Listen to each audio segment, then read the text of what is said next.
Welcome, welcome, welcome to season 2, episode 2 of the Blend Talk. I am Jewel Diamond Taylor, also known as the Self Esteem Doctor. I'm one of your one of three co hosts, and I represent the spirit. I am a mother, a wife, a grandmother of Cody, an author, a speaker, and I love being able to life coach and offer talk therapy to those that are seeking guidance and support. Hi everyone, I'm Dr. Karen McGibbon. People call me Dr. K. I'm a psychotherapist, life coach. I specialize in happiness. I'm also a clinical counseling professor and author, and happy to be married to Frank and very pleased to have two wonderful adult children. And hi, Blenders. I'm Dr. Lisa Lewis. I'm a naturopathic doctor. You might know that more as a holistic doctor. I'm an acupuncturist, and I support women in getting healthy and experiencing vitality by having healthy hormones, healthy gut, and healthy eating habits. So, ladies, it's so good to be with you again today. This season is going to be amazing, and I'm excited to deep dive into our topic today about the disparities and the inequities in the healthcare system. Oh my God, there's so many tragic stories. When you think about how people of color have been dropped, disrespected, had negligent and low quality health care. We're going to talk about that today. We're going to talk about how the CDC and the World Health Organization has already let us know that 143 million people have had confirmed cases of the COVID-19. Over 3 million people have died. 82 million, I'm looking at my notes here, 82 million people have survived. That's the good news. But the bad news is that we need to ask the question, why are so many people of color dropping out of the system? Why are so many people dying because they're not getting the health care that our white counterparts are getting? Why is it that their care is more aggressive, more attentive, and our health care is so poor? Why are people leaving loved ones in the hospital and never seeing them again? Why are they getting poor health? Why do we have these food deserts? We have to remember that we've got these conditions of obesity and high blood pressure, and just the stress of being a black person already makes you vulnerable. So we need to have the type of healthcare system that is aware of the things that come with our cultural lifestyle. We need to make sure that we are warriors, that we are fighting, that we are aware of what's happening so that we're not just going to sleep at the wheel. We got to stay woke. And we are excited in this episode today that we have guests that are going to address the facts, the science, the behaviors, and actually what can we do to be warriors? What can we do to let the healthcare system know that we matter? This is our discussion today because so many people are dying, and this is tragic. This is something we have to talk about. So today, with my wonderful co-host, we're going to delve into how is this negligence and these disparities and these equities, how is it affecting our spirit? How is it affecting our body, our mental? I know that when you think about our spiritual body, I know that when you're constantly dealing with fear, when you're constantly worried, am I going to die? Is my mother going to die? Is my child going to die? When you're worried about these things, you're already vulnerable. And we have to believe that God is real and that we're going to have miracles. But at the same time, we have to believe that on a human plane, that there will be people there to help us to heal and to get through it. And I don't want anyone to lose their faith. I don't want anyone to feel like God has forsaken them. We know God is real, God is eternal, God is omnipresent. But on this plane of living as humans, we need other humans to see us as a whole person, mind, body, and spirit, regardless of the color of our skin. We want equity. We want fairness. We want the playing field to be leveled. Isn't that right, my sisters? For sure, and it enrages me because one of the biggest challenges is that this isn't new. This has we've been experiencing these inequities and these disparities for so long, and it took this COVID related pandemic to shine a light.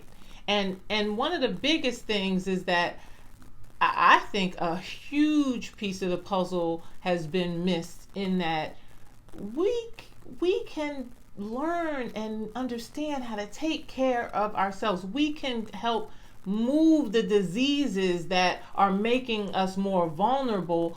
We can get rid and clear our bodies from these diseases, but nobody's talking about it. They just keep saying how diabetes, hypertension, obesity, all of these are pre-existing conditions, but nobody's ever talked to us and tried to move us through getting rid of these diseases, right? And I think if we're not trusting and we're not clear and we know that we're not going to be respected, we're going to get substandard care, right? We're not going to be listened to. People aren't going to pay. Then we're not even going to go to the hospital. We're going to end up dying in our homes because we don't trust that even if we went into the hospital or if we asked for care, that we'd be treated appropriately and fairly. And that's why one of the reasons we just don't. Yeah, what I'm hearing you say is that we have to learn how to eliminate those underlying conditions. That's right. And yeah, I need to mention though that the mental toll that it takes on someone who is already physically ill to be afraid to go to get health care because they don't know if they're going to actually be treated in such a negligent manner that they're going to die unnecessarily. So when you think about the fear and the depression that comes with not being treated like an equal person, all of those things makes that person much more likely to die. And then thinking about family members and loved ones that they don't want to see have to go through that. When you think about the burden of the mental burden that they have to carry, how do people cope? How could people cope with so much going on at the same time? That's what we really want to talk about today. Yeah, and well, listen, blenders, we are just scratching the surface. Just scratching the surface. And there's so much more to come. When we return, we're going to continue this conversation with Dr. Jewel and Dr. Melissa Clark, and they're going to discuss the health inequities and the health disparities in the healthcare system, but also from the inner you, from the spirit perspective. So don't go away. We'll be right back.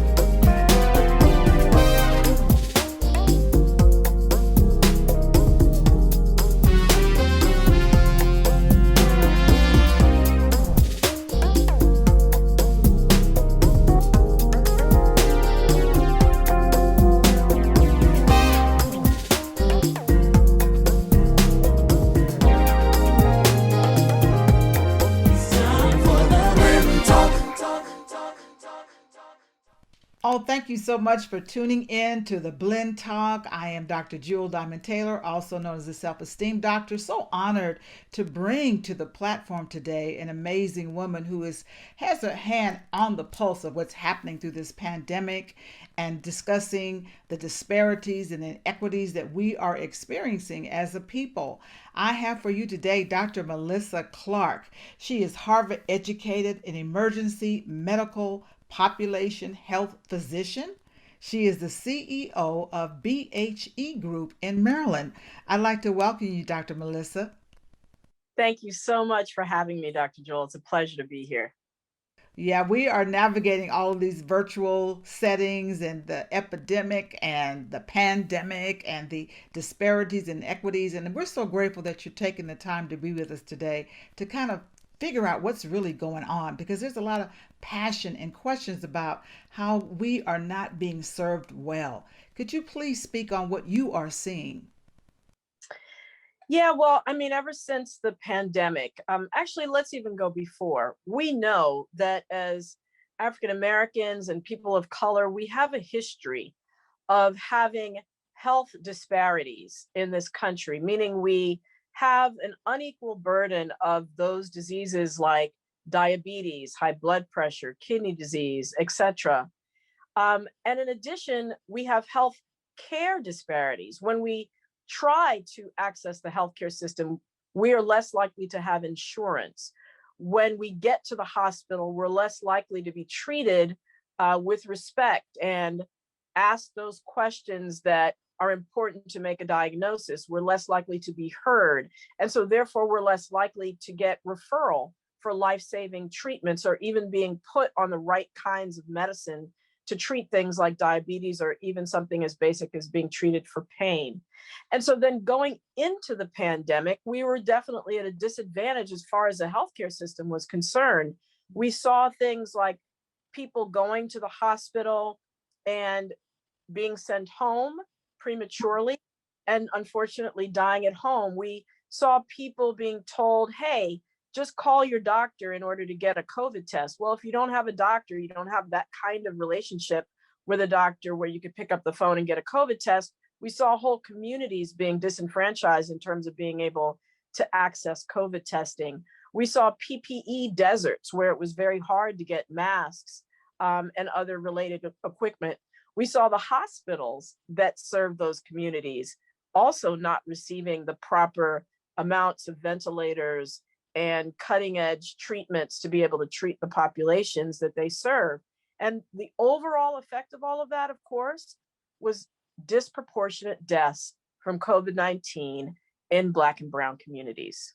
There are viewers watching right now that are advocates for their loved ones. There are viewers right now that only get telemedicine or they have no insurance. There are people living in a food desert. Can you give them some tips? What can they do to close this gap? What can they do to reduce their stress? Is there some things they can do to be an advocate for that parent or for that child?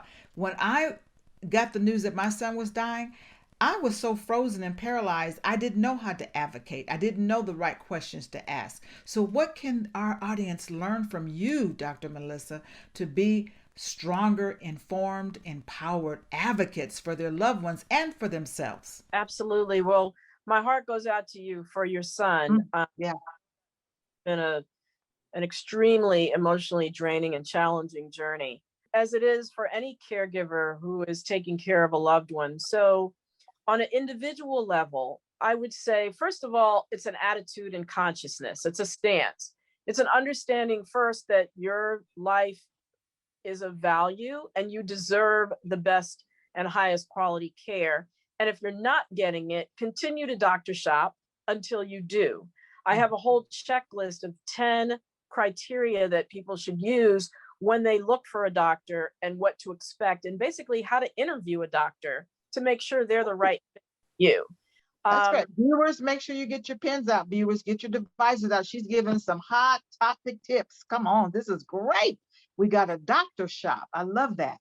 Yes, absolutely. Doctor shop. And the next thing that I would say, the first thing before the doctor shop is to have the attitude that you deserve the best, number That's one.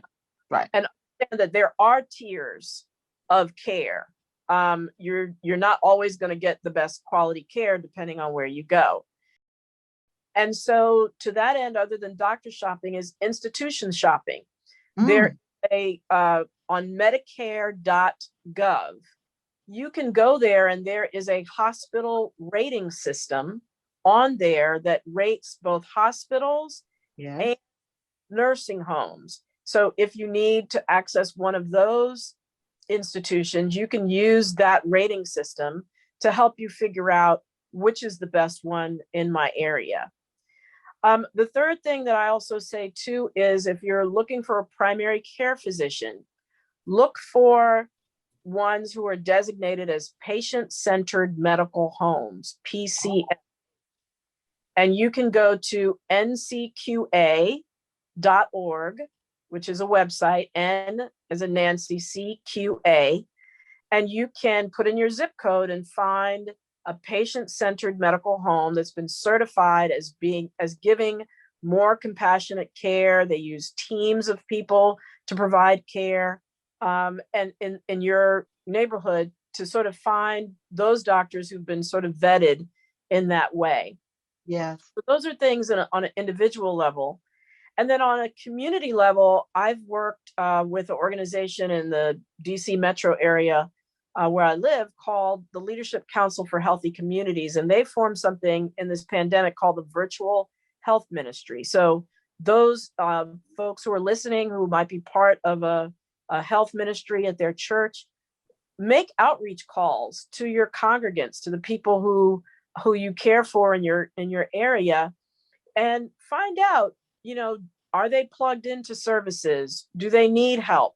That's basically what we've done. And then we've partnered with Howard University, the School of Social Work, and the hospital family medicine department for people who need healthcare and people who need social services. We refer to those individuals to them, and they find the help that they need.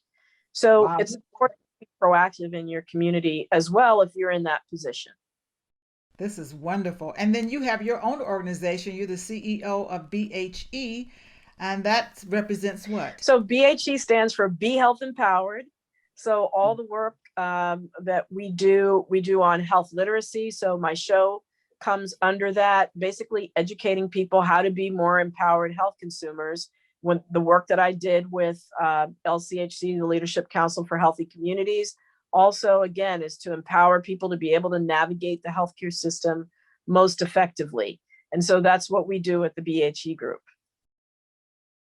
You have been such an amazing guest. You are perfect for this topic, this episode about the inequities and the disparities in the health community for our people. I mean, you have a vast amount of connections and knowledge and empowerment. You're making this conversation bigger and better and braver for all of us. And I just honor you for the passion you have for our people to shed a light on the inequities and the disparities that we are experiencing. It's not that we're giving up. It's not that we're not thinking positive. It's not that we're not praying, but we've got to put some feet to our prayers, and we have to follow these steps that you've given us today. Thank you so much, Dr. Melissa Clark. You are a phenomenal woman. We appreciate you. We celebrate you, and we thank you so much for being with the Blend. Thank you. It's been an honor to be here today, and I hope that we move towards equitable healthcare for everybody.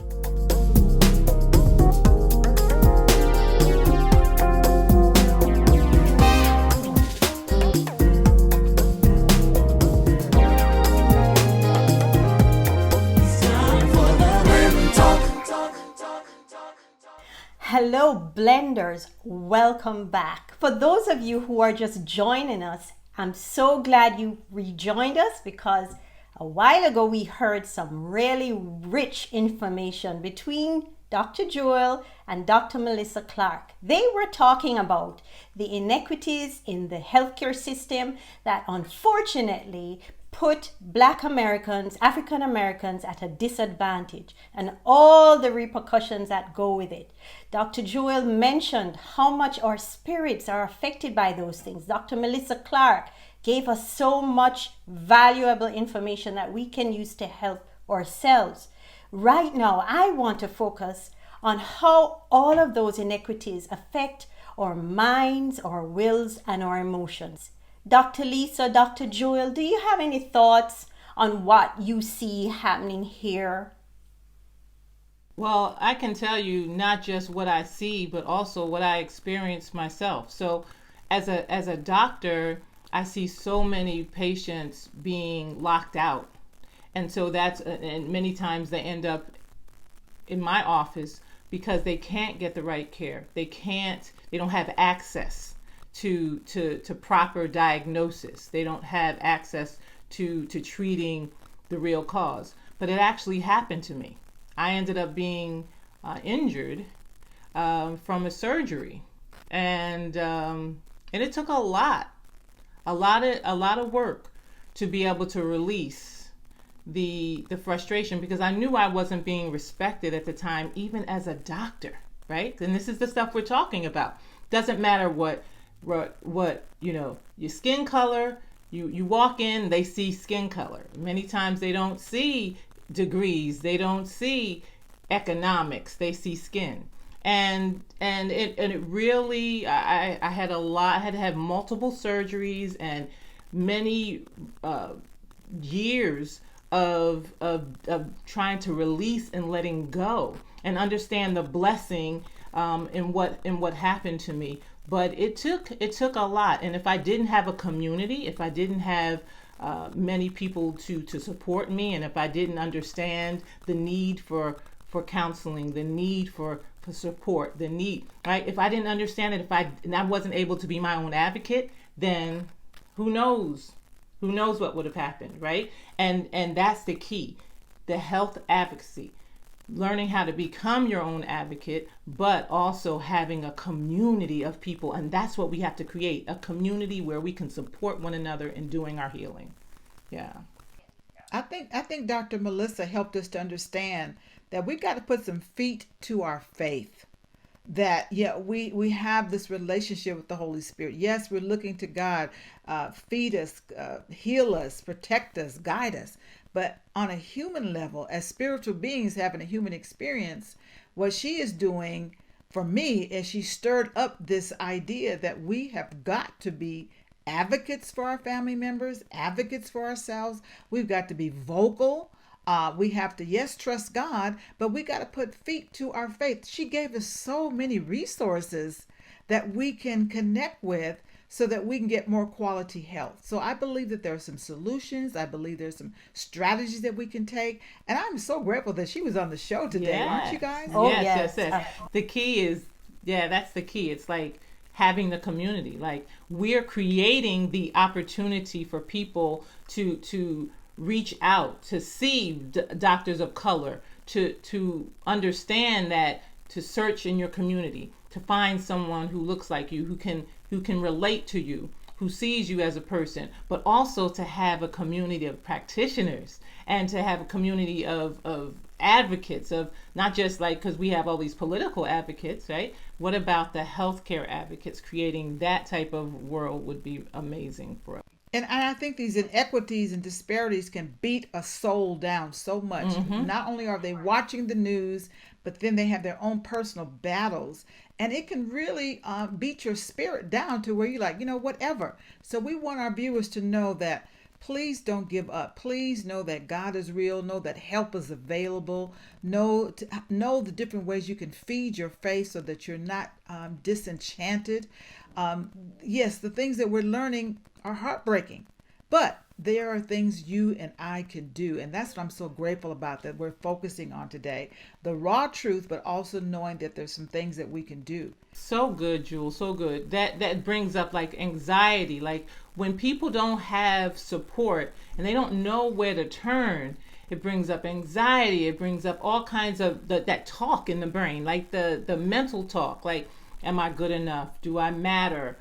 All the things that really stop your healing in your tracks, because your thoughts, right? Your thoughts are power, right? Dr. Lisa, you're talking my language right now, but Dr. Lisa, I want to talk your language a little bit, because you're a naturopathic doctor and you help people in holistic ways, in ways that people wouldn't think traditionally they should seek a doctor for help. And I'm wondering what are your experiences about who comes to you and the inequities they have experienced? Do they come to you because of inequities? Do you find that happens, and because you offer something else and you also are of color, you can relate to their situation? Do you find that is an appealing thing for the persons who seek you out?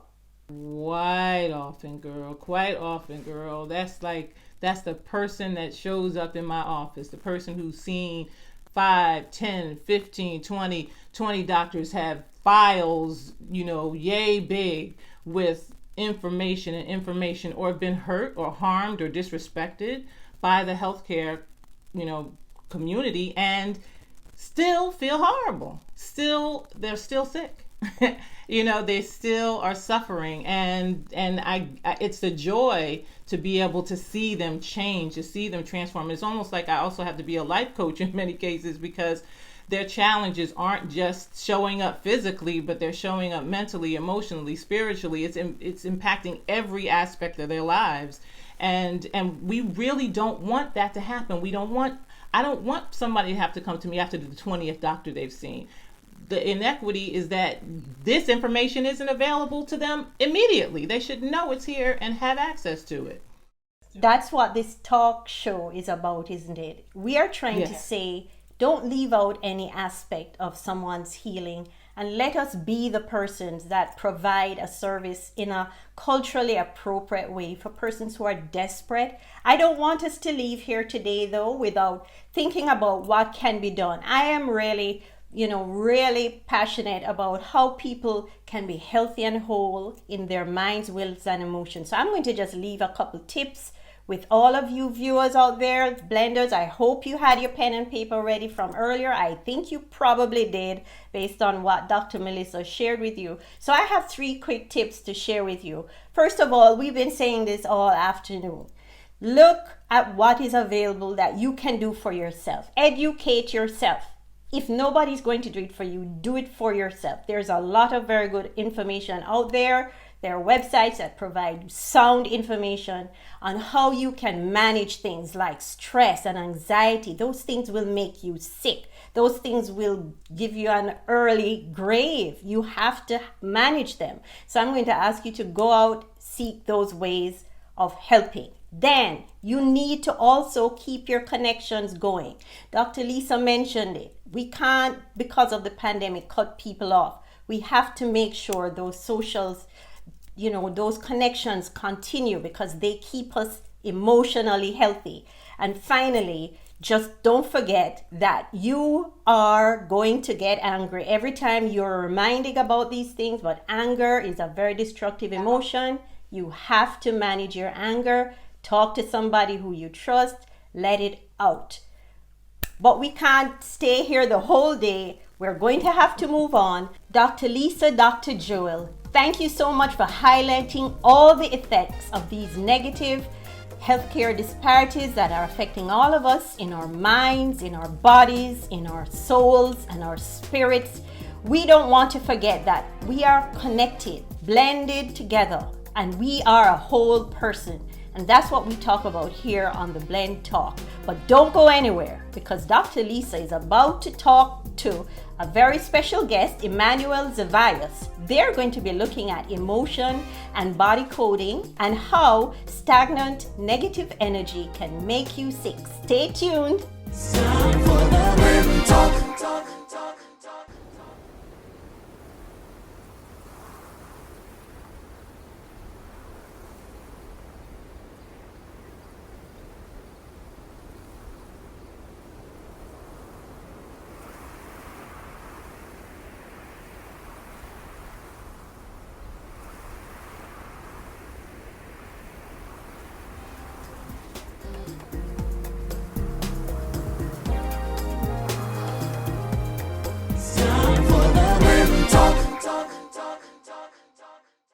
We're so glad you're still here with us here on The Blend.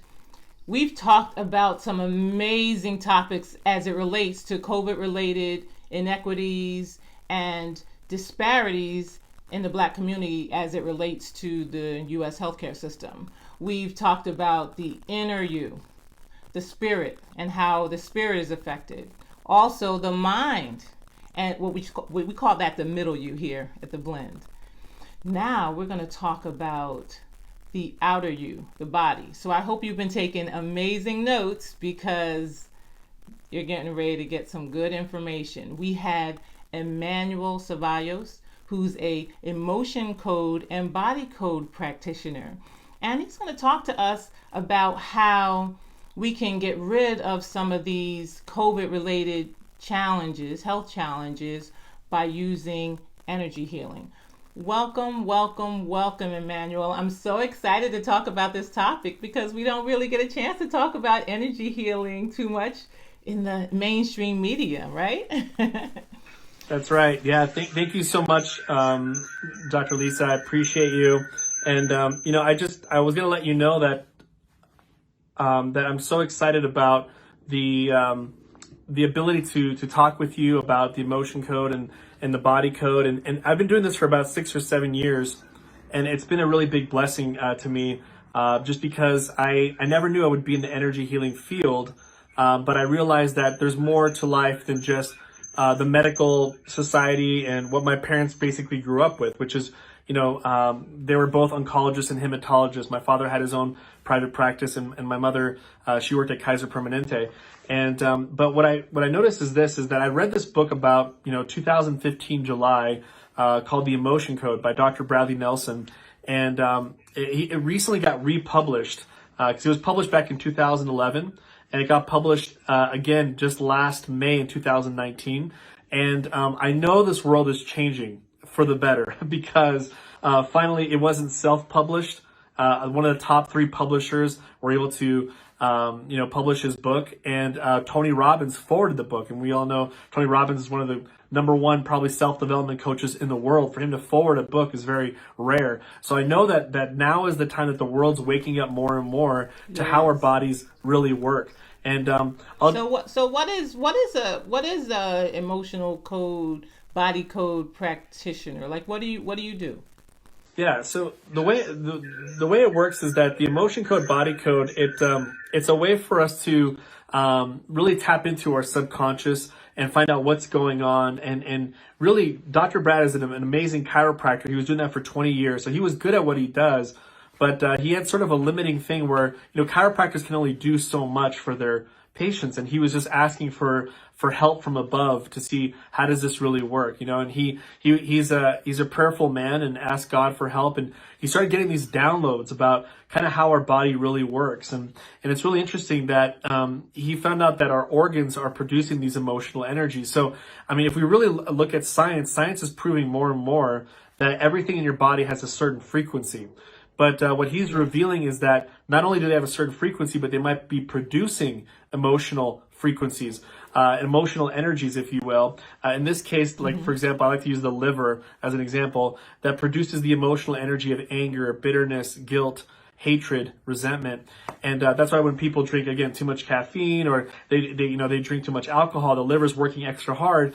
They may be people that tend to go towards those energies, those emotional energies, than everybody else. Dr. Brad, even in his book, talks about the wife of Superman, as we know, who she passed away with lung cancer, Dana Reeve. And if you think about it, the lung produces the emotional energy of grief. And so if she was grieving, these energies, sometimes they don't process properly. So if they're overcharged or if they're very heavy, these emotional energies can get stuck. And that's the term trapped emotions. That's where it came from. Trapped emotions are emotions that didn't process properly, and they get stuck in the body, and they have multiple bad side effects, emotionally, physically, and spiritually. That's interesting. That's interesting because in Chinese medicine, we call that qi stagnation. So it's also created in the emotion is stored in the organ system. So all these things are so connected. It's so amazing that how everything is just coming together and how science and spirituality are connecting, right? Here's the thing. If somebody was experiencing like a COVID related challenge, like a health challenge, but didn't have access, because we're talking about inequities and disparities in the healthcare system, they don't have access to care, or maybe they're receiving inadequate support. What can you do? How can you help our viewers understand what your work, how powerful your work is, and what it can do to support them? That's a great question.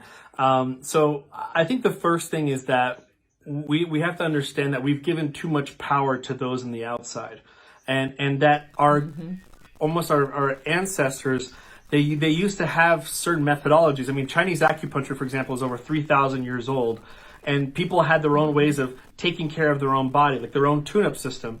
But because someone's wearing a white coat, all of a sudden they have the power and they tell me where my life goes and what's happening in my body. Yes. But we don't realize that our Creator gave us an amazing immune system, And for example, one of the body code sessions you can do for someone is you can actually muscle test to see the strength of someone's immune system, and then basically from a 0 to 100%, you can see how strong it is. 100% obviously is amazing immune system. 1% is 20 to 30%. You're like people dealing with cancer, or they're dealing with some very strange illness. And what's interesting is that you can use the body code, release certain emotional energies, and increase the percentage of their immune system. I would just tell people that, did you know that you can check the percentage of your immune system, and that you could use a system that you can empower yourself to increase it and to improve your health? It sounds like there's some additional information they might need from you in reference to try to utilize this in their own worlds. How can our viewers find you on social media? Where would someone contact you if they were interested in Okay, this so information? great question. So basically, I'm on Facebook, and I'm also on Instagram. But on Facebook, my practice is called Compass Healing. So Compass Healing is where you can find me. But I also have a YouTube channel that has, I think, probably like over 12,000 followers there. You can also go there and look up Compass Healing as well. But what I want to remind everyone is that I want to empower you guys. Like it's great to go to someone, which I don't mind helping people out, but it's amazing. Like I actually try to tell my clients that you need to learn how to muscle test. And if you go in the book, for example, inside there is the emotion code chart. And or if you want to clear a heart wall, which I haven't talked about yet, it tells you literally directions on how to do it and how to muscle test yourself.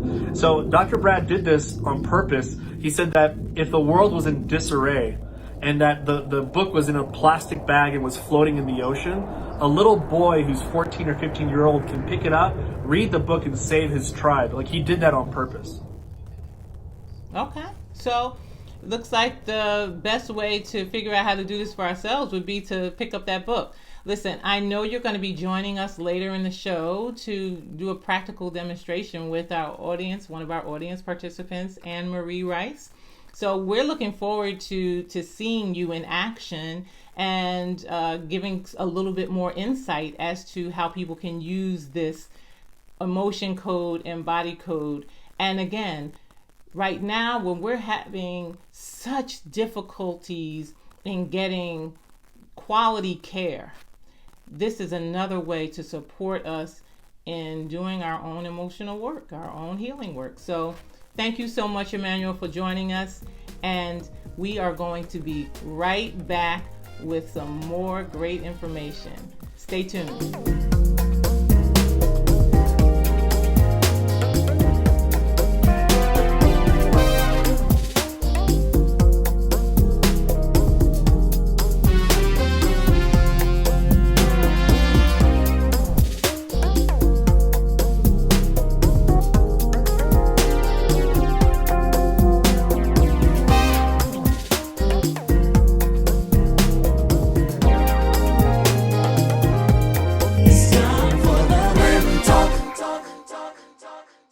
Welcome back, Blenders. It's so good to have you back with us. I'm very excited to share our special guest and her story with you. Her name is Mrs. Sharon Judy. She's an author and a playwright.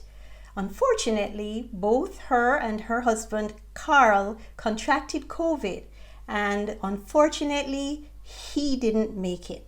We're so grateful that she was willing to come on our show and talk to us about her experience in the healthcare industry, how she felt about being treated, how she and her husband went through this illness, how it ended, and how this has affected her. Mrs. Sharon Judy, welcome to our show. We're so sorry to hear of all the very difficult experiences that you've had to face and the tragic loss of your husband. I'm sure it was unexpected, and I can imagine the emotional toll it took. Would you be willing to tell us about what that emotional journey was like for you? Absolutely. First of all, thank you for having me this afternoon. I, as you said, contracted COVID-19 in January, along with my husband, about the middle of January. And to be honest with you, we both thought we were just experiencing flu symptoms.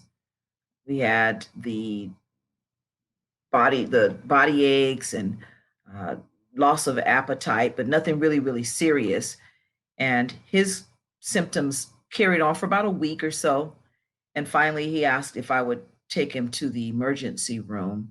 And that's where everything just spiraled downward.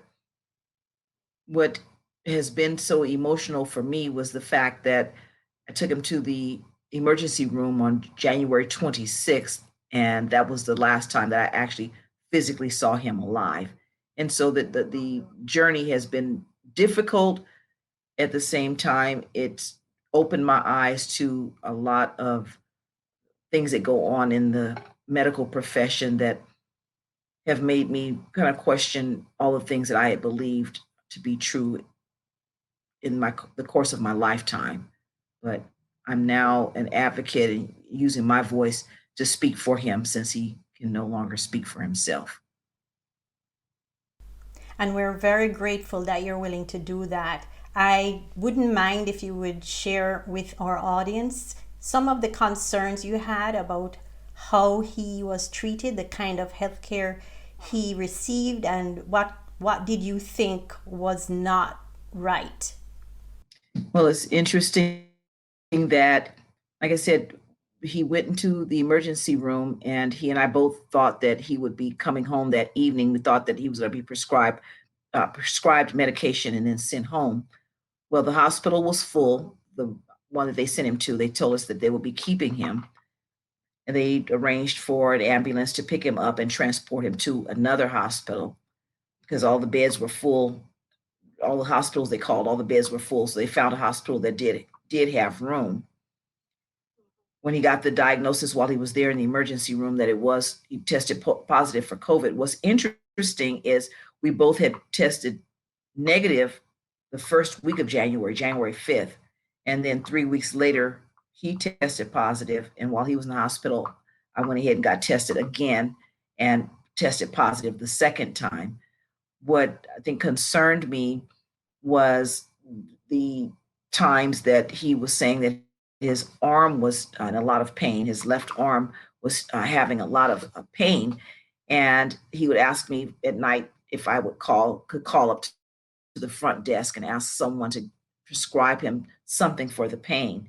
And several times I was told that the nurses had to wait until the doctor ordered the prescription. Well, we found out after the fact that his arm was actually filling with blood because they had given him blood thinners because he contracted blood clots in his lungs. And so for them to try to dissolve the blood clots, they ordered blood thinners with the warning that it may cause bleeding. But we weren't expecting the bleeding to be in his arm. And so the fact that for 3 days, my husband suffered in pain because his arm just swelled up twice the size of the other one because it had filled with blood. And I think that if someone had really taken his pleas for help seriously and not dismissed his cries for help, that I think that he probably would not have suffered the way that he did. So I was very disappointed in the fact that, first of all, I couldn't even go in and see him. And then he's in the hospital asking the nurses, can someone help me? Took them 3 days to do an MRI. And that's when they found out his arm was filled with blood. And so there was no place for the blood to go. And it just continued, his arm just continued to swell. So he was in a lot of pain. Sister Judy, it is so good to see you again, and I offer my condolences. I know you are a woman of faith. I met you during a faith community event, and I extend my condolences to you. And did you both have the COVID at the same We did. time? As a matter of fact, when he went to the emergency room, the nurse suggested, or the doctor, I don't remember which one, suggested that I get tested again as well, because when he tested positive. And so the next day I actually went and got the test done, had the oral swab, and 2 days later got the results back that I was positive. I lost my sense of smell. I had what I guess considered the minor symptoms. I had the body aches. I had a headache, runny nose, and all the things that are typically associated with the flu or a really bad cold. Well, I just admire your courage because I know this must be very difficult to talk about it, and for you to lend your testimony and your story to our Blend Talk audience is amazing. And I'm wondering, did you take any steps after that, or are you just accepting the low level attention that your husband got, or are you doing anything to address this sense of feeling getting inadequate care for your husband, which is something we're seeing across the board? This is not a unique story, and we thank you for bringing this to our discussion. But have you decided to do anything about this? Absolutely, I have. So I've requested his medical records, and I'm going to have an attorney look at everything that was done to make sure that everything was done to the best of their ability. One of the things I realized is during January, this entire pandemic, the hospital staff has been overwhelmed because of the number of cases.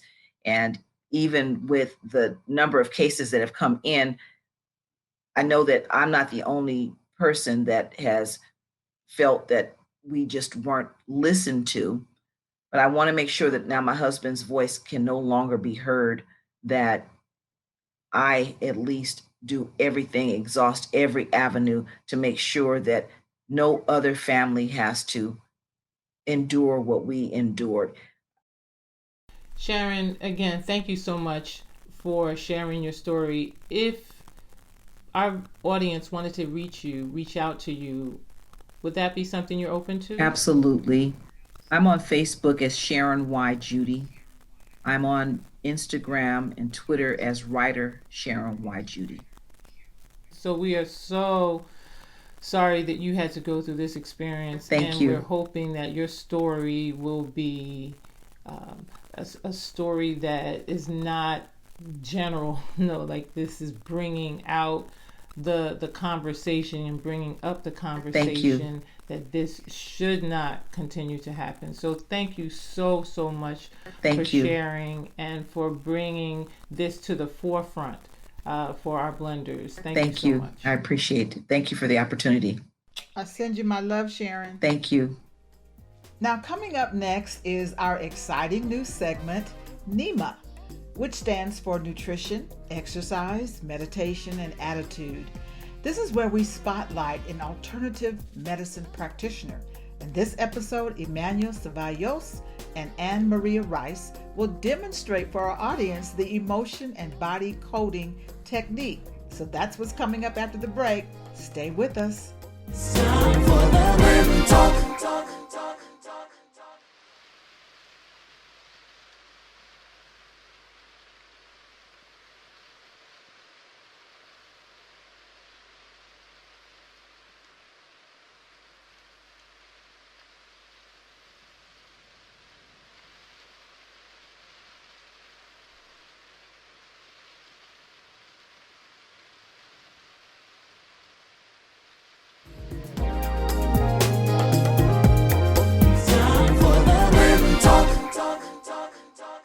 Hey everyone, this is Emmanuel, certified emotion code, body code practitioner. I'm so grateful that I was asked to come here and to do a demonstration of what the emotion code and body code can really do for people. And I've been doing this for about 7 years, and I just noticed that Maria, they brought someone really amazing here named Maria that is open to actually experience this session with me. And so for those of you who are still kind of new, not really like, what is this emotion code stuff? I've been there before, and I'll just keep it very short what it is. Again, it's just an energy healing modality, similar to Reiki healing or Theta healing that's out there in the world. But I really feel it's the most advanced modality that I have personally ever seen.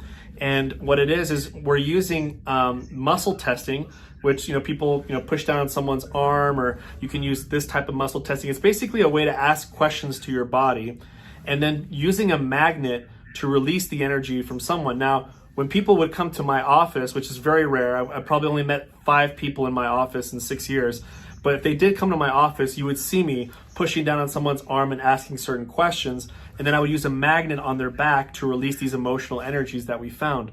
But because we're long distance and Maria's in somewhere else, I'm going to have to use my own fingers to kind of test, positive or negative. And this is called doing something via proxy, Proxy, proxy. And then I'm going to use a magnet on myself. Now, I don't have a magnet, but my fingers have a magnetic charge on it. Everyone has, we're filled with energy here. So I could just kind of, looks like I'm combing my hair, if you will. And I'll be releasing the energies from her to help her out today. So Maria, can you hear me okay? Yes, I can. Awesome. Well, I'm so grateful that you're so open to do this session with me. And we're going to keep things kind of simple and kind of have fun with this. Is that okay with you? Definitely. I'm looking forward to it. Okay, awesome. So the first thing I previously asked you this was how young you are. So I already got that number from you. And then also maybe you could do me a small favor, Maria. Maybe you could, you can stand up and walk around a little bit and just kind of like, well, not walk around, but just kind of like stand up and maybe just check your shoulders, check your back. There's always some area that you feel tightness or tension, your back, maybe it's your hip. I'm always tight in my back. And I had a child, 25 years ago. And so I have lower back pain from that ever since. Okay, so lower back pain. So do me a small favor, and you can go ahead and sit down again, but from a scale from 1 to 10, 10 being very, very annoying, take me to the hospital, and then 1 just a little bit there, what number would you give that lower back pain? So I would give it a very low number, maybe 3, but it depends on what's going on.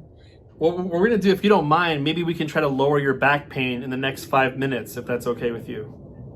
Sure. Okay, cool. So what we're gonna do here is, like I mentioned before, we're gonna do this a proxy session because again, she's not next to me, so I can't push down on her arm.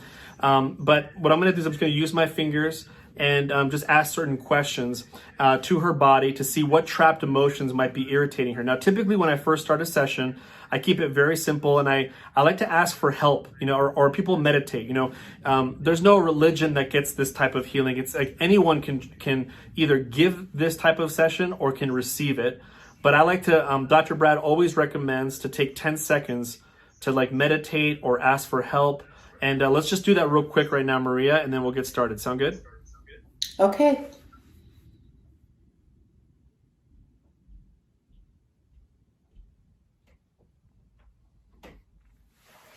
Okay, great. So now that we're connected here, so usually what I say is I'll say your name. I'll say my name is Maria, and so then I say my name is Emmanuel, and it's weak now. You see, and so now it's like I'm getting answers from your body, not my own body. Okay. So now what I'm going to do is this will be kind of fun. We're going to play some charades a little bit. I'm going to go ahead and use the emotion code chart, which I have on my computer here. And I'm just going to ask, are there any trapped emotions that might be causing this lower back pain? And your body said yes. Okay, so I'm going to go ahead and see what emotions I find here. Okay, so the first thing I found here is indecisiveness.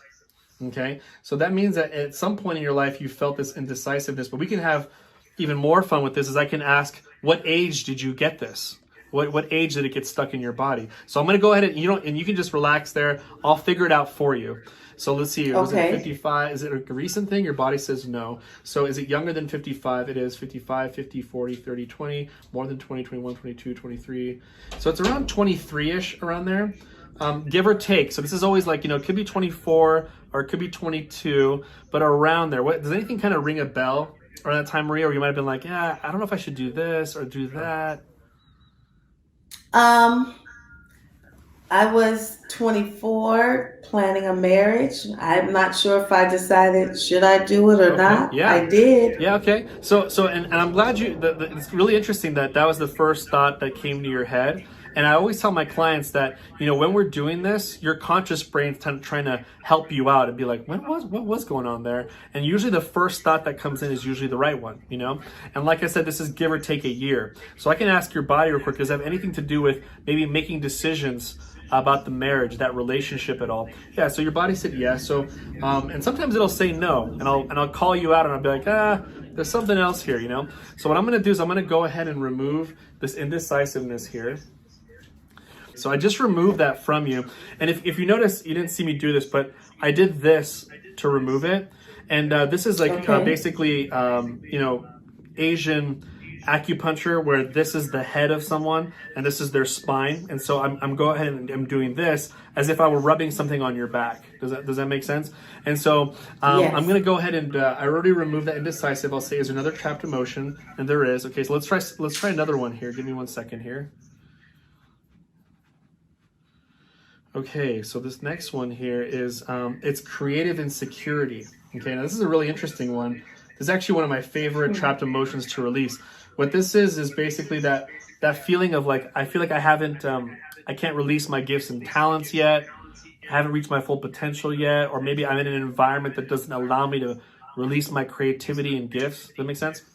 So let me see where this came from. Definitely. 55, 55, 50, 40. It's kind of recent. It's more than 40, 40, 41, 42, 43, 46, 47. It's just 46. So what is that? That's 9 years ago.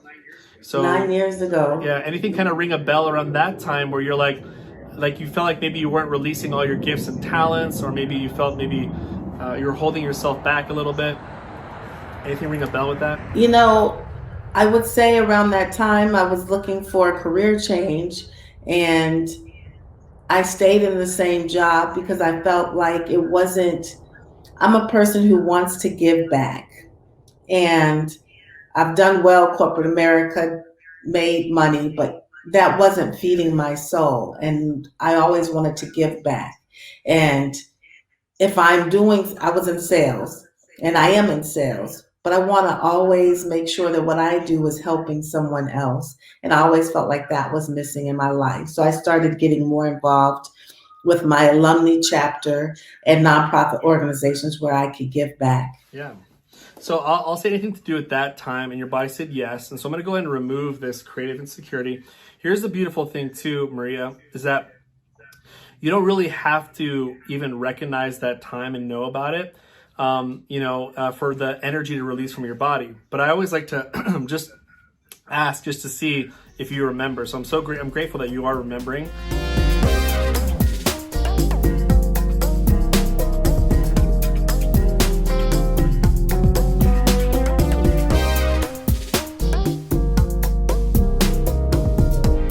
Yeah, so how does your back feel now? Does it feel a little bit more lighter, more relaxed? Where is it right now? I think it does. I mean, I feel more relaxed. And I don't know if it's, like you said, placebo or listening to what you're saying, but definitely. I would love to hear some feedback from you, so we'll be in contact. Absolutely. Thank you so much. And I will definitely be in touch.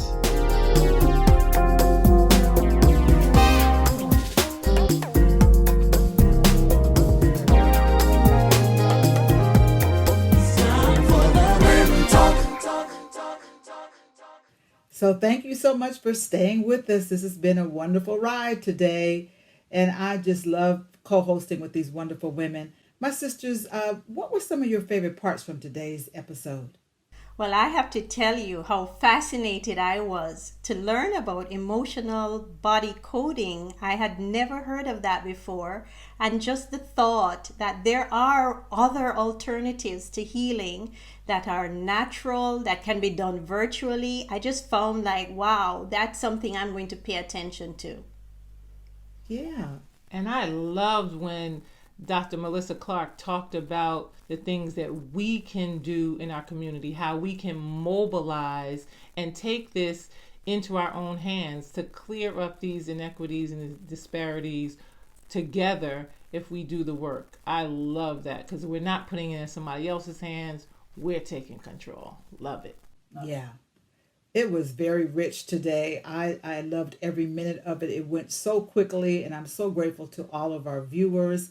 And I always love to close with our inhale and exhale exercise because I think it's important that we learn how to remove those blockages. And when we learn how to breathe properly, it does help to move through the blockages and the stagnation and the pain from generations, the grief, the anger, the resentment, the guilt, the disrespect, the shame that we're feeling from this COVID-19 pandemic that has unveiled the disparities and inequities in our healthcare system. So I invite all of you to practice good breathing. Breathe in the love and the peace so you can release any irritation, anxiety, depression, bitterness, or stress. I want to encourage you to take a deep breath and exhale those toxic emotions that can block your gratitude, your creativity, your hope, and resiliency. That's right. Let those shoulders drop. Now, wasn't that invigorating?